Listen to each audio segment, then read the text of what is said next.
Hello family, আজকের ব্রেকফাস্টে বানাবো ভাইরাল এগ শাকসুকা।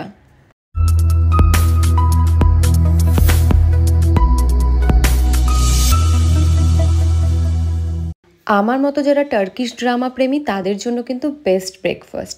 তো এখানে চপড করা onion, ginger, garlic and tomato এই সমস্ত কিছুই লাগবে। আর কিছু প্রথমে তেলটাকে হালকা গরম করে নিতে হবে, দেন এর মধ্যে অল্প একটু জিরে ফোড়ন দিয়ে নিয়েছিলাম, আর এর মধ্যে টমেটোটা দিয়ে দেবো, দিয়ে পেঁয়াজটা দিয়ে কিছুক্ষণ ঢাকা দিয়ে রাখবো। যখন টমেটোটা একটু একটু সেদ্ধ হয়ে যাবে তখন ওপরের খোসাটা ইজিলি ছাড়ানো যাবে। তুমি কাঁটা চামচ বা এমনি যে কোনো চামচ দিয়ে সেটাকে আস্তে করে ম্যাশ করে দেবে। দেন নুন, তারপরে আদা রসুন যে পেস্টটা ছিল সেটা দিয়ে দেবে।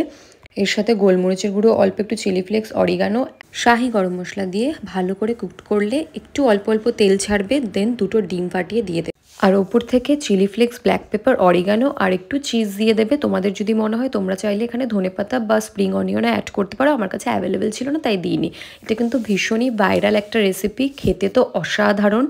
অপোজিটে আমি ব্রাউন ব্রেডটাকে হালকা একটুখানি সেঁকে নিচ্ছিলাম, অ্যান্ড দেন এটাকে তুমি তোমার মতো শেপে কাটিং করতে পারো। আমি ত্রিভুজ মতো করেছিলাম, অ্যান্ড আফটার দ্যাট রেডি হয়ে গেল আমার টার্কিশ এগ শাকসুকা, যেটা তুমি পরোটা বা চাপাটি যে কোনো কিছুর সাথেই কিন্তু খেয়ে নিতে পারো। টেস্ট কিন্তু ভীষণ ভালো। অবশ্যই আমাকে রিভিউ জানাবে কমেন্টে। বা বাই, টেক।